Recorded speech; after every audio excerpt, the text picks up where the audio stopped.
Do you want to see something Mum would absolutely loathe and hate if she was here? Like, just hate so much.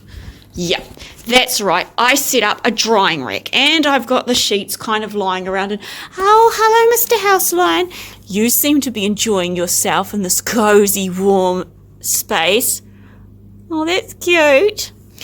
Yeah, because Mum's got a real thing about drying racks.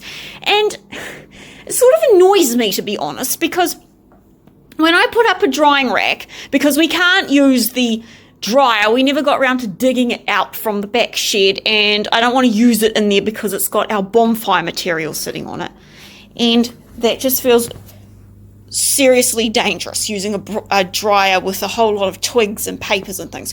So we don't have enough line, and it's not a really hot day, so I have to do something to get the sheets and towels finished off, because I just hate and loathe when you put things away slightly damp and they get that horrid smell. So I just set up a nice little discreet, well, it's not really that discreet, rack, and then sometimes Mum comes and she doesn't say anything. She just has this pained expression, which I find very annoying.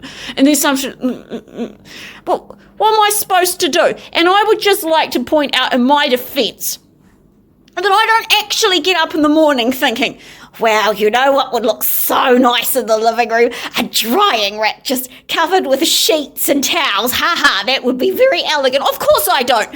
But you have to do something, don't you? And well, this is the best thing I know how to do. So now what happens is when Mum's around, I just strike a deal with her. I take one of the rooms with the heater and I set up the rack and I say, now listen, just pretend this rack isn't here. Do not come into this room for the next few hours, and then everything will just magically get folded up and put away. And she's decided she can live with that because, well, actually, Dad's on my side with this too. So what can she do? What can she do? But I do want to point out that I don't actually think it's a good look. And if she sees this in New Zealand and she sees I've put it on the vlog, oh dear. But I thought the public would like to know. I just popped my painting out in the sun to dry. They don't really look any good till they get the black lines in them. Well, mine don't. Actually, that's a very medieval idea, using black outlines to make a painting more clear. And I think it was Leonardo da Vinci was one of the first ones that started to move away from that. But of course, you have to be a very good painter to not need the black lines, and I do need them, and I think they're quite marvellous. And it's quite wonderful how they sort of come alive once you add them. Hey.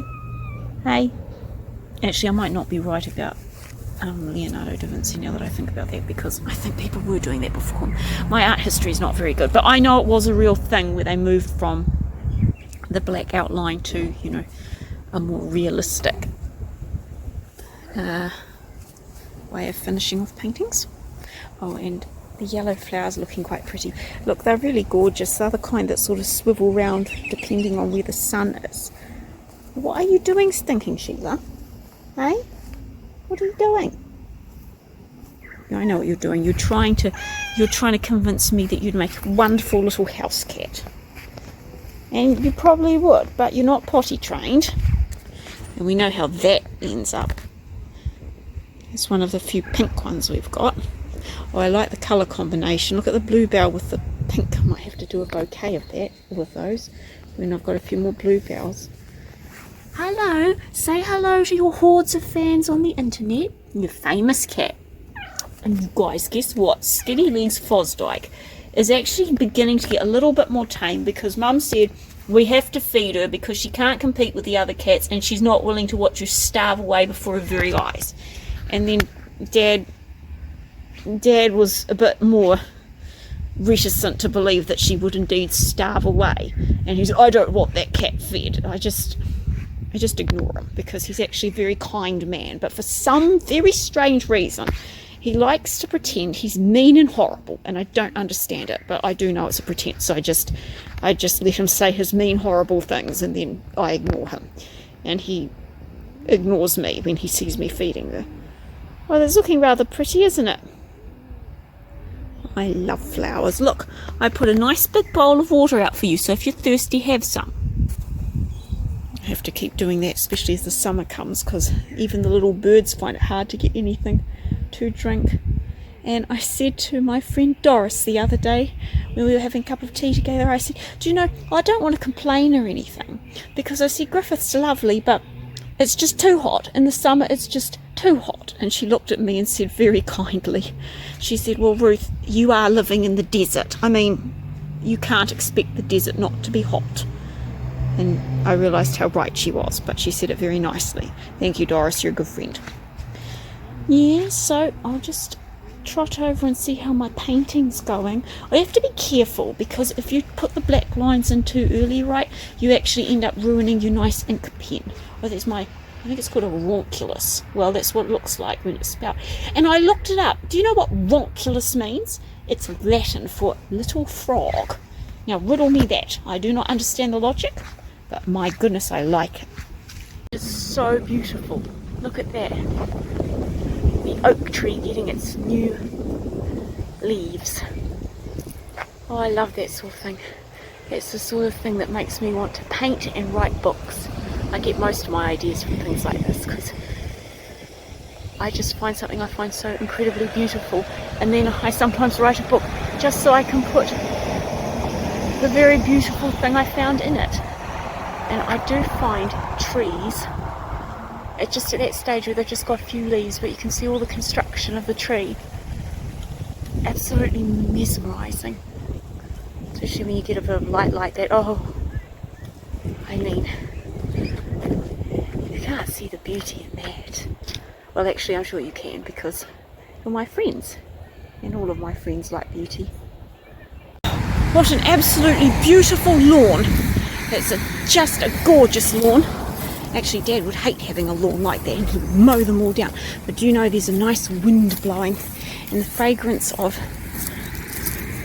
magnolia blossoms and freesias is just coming up. I think there's something in the Bible about a wind blowing on a garden. Yes, I think there is. I think it's from the Song of Songs.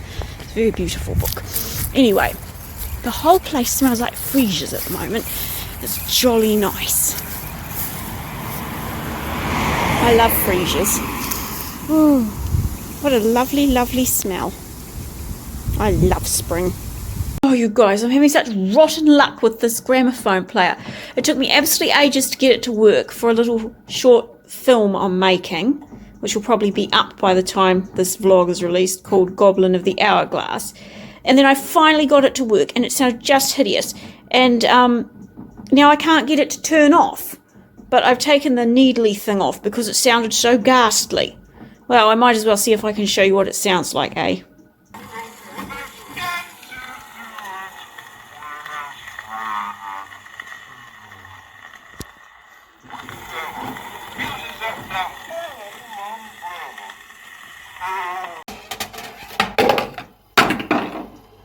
Mind, the needle fell out, and I had to find the needle from the floor, which I did, and now I can't quite work out how to start it up again.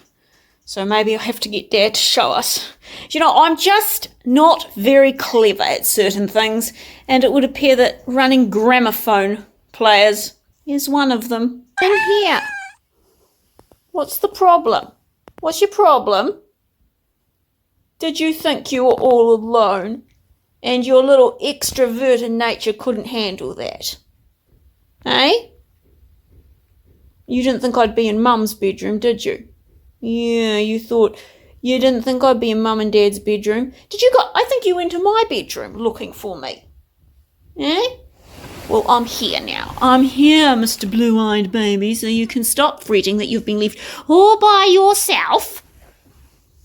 Someone's always got to be here to babysit you, haven't they? Yeah, it's ridiculous. It's just ridiculous. But you have such high maintenance. You have to have constant attention, or you cry and cry and cry. You very strange cat. You know you're supposed to be aloof, right? And disdain to connect too deeply with us, but you don't disdain at all. You just fret and cry and panic when you think you're by yourself. Yes. You know, you're the only extroverted cat I've ever met in my life. Just a huge extrovert. A huge extrovert. Hey, What are you doing, you extroverted cactus? Stop that. Excuse me. This is, well, that's nice. You didn't actually use your claws, so you must be feeling genuinely... Stop that. That is still destructive. Hey, look. Hey, stop that. Stop that. Listen, I'm feeling less and less loved. I feel like you sought me out so you could abuse me for a little bit of entertainment. Good grief. Naughty boy. Oh, you want to go out on the balcony? That's a good... oh, wait, what are you doing? Don't you knock my tripod over.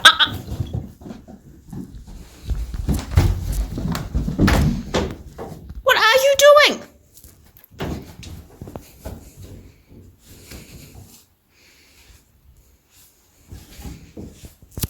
What do you want?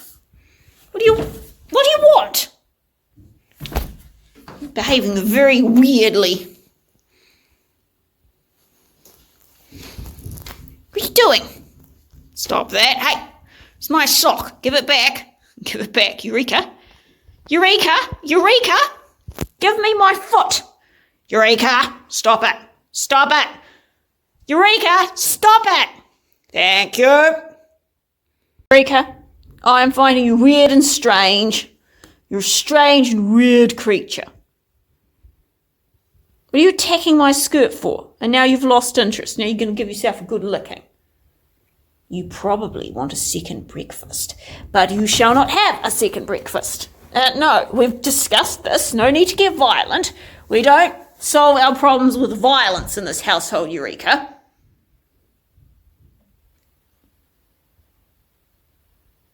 Are you attacking the knots in the floor now? You are weird, cat. You're just weird. Oh, no. He's going to be so mad when Dad doesn't come home tonight. Dad's going to New Zealand. And he loves Dad. And when Dad doesn't show up, he'll look through the whole house.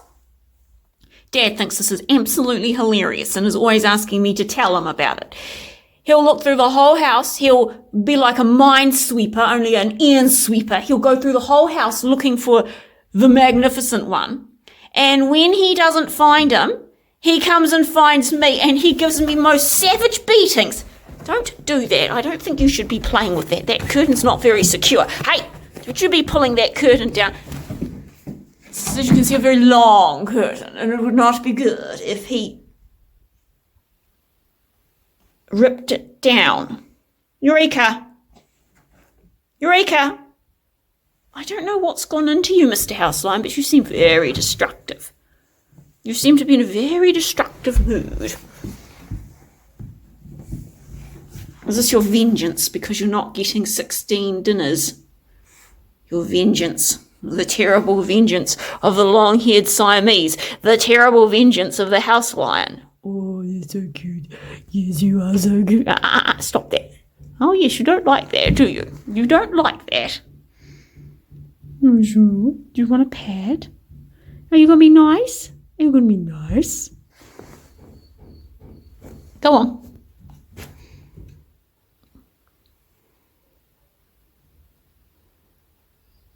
Do you want something to eat? Puss, puss. Puss, puss, puss. Of course you want something to eat. You always want something to eat. You know what?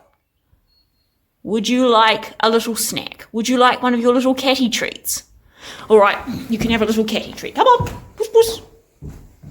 Yeah, come on. You can have a little catty treat. But I'll make you stand up for it so your hordes of fans can see your one trick. So we get these things called temptations. And as you can see, they've definitely done their market research. You want a temptation? Do you want a temptation? Do you want a temptation? I think you want a temptation. Now, let's see if you'll do your little stand-up comedy routine. Stand up, stand up, stand up, stand up. Oh, a good boy. He's been known to stand up more dramatically than that. Come on. Come on. And I really need to vacuum this rug. Most unfortunate. And you know what? Most of the filth is Eureka here. I just see screeds and screeds of Eureka here. Come on, stand up. Come on. Come on, you do so little. Yes, you like that, didn't you? Gonna be a good boy now? Are you gonna be a good boy and stop destroying the house? Or have I taught you that extortion works rather well and you'll just keep doing it? Most probably. All right, that's enough. The packet says you can't eat temptations extensively. You're only allowed 17 temptations a day according to the nutritional information on the packet. What, you want the whole packet? You can't. Oh, you guys, look at this. His favourite thing is sometimes he likes to stick his whole head. That's actually the way he likes to do it. He likes to stick his whole head into the Temptations packet and then he just pulls a whole heap out. But he's only allowed 17 a day and he will want more later. No. And we were supposed to get these just for when he was particularly good, but, well, we just hand them over these days. Oh, he is so well trained. No, I think that's enough, mister. Donna, moi, what are you doing? You're not allowed to be on the bed. That's disgusting. I mean, I will acknowledge that you are extremely beautiful colour, but you're not actually allowed on there. Come on. Hop off, please. Get off. Get off and get off. Get off. That is not getting off. And if I go to war over this issue, you're going to bite me hard. And come to think of it, Mum's in New Zealand, so what she doesn't know won't hurt her. So, as you were. Hello, you lot. It's Ruthie at the end of the week, and it's been a big week with a lot of creative output, so I am really, really tired. So I think this is just going to be the end of the vlog, and I thought I'd show you some of my flowers. These showed up in a video called Why Does God Make Artists, which you should check out because it's very colourful. Anyway, oh, I'm blithering a bit because I'm so tired. So anyway, I think the vlog is going to conclude here, and I'm going to wish you a very happy weekend from the team at ZealAus Publishing. That's just me and the house lion, because Dad has just left for the airport and he's flying out to New Zealand. So yeah, wishing you a very happy week, and I shall talk to you next time. Bye bye.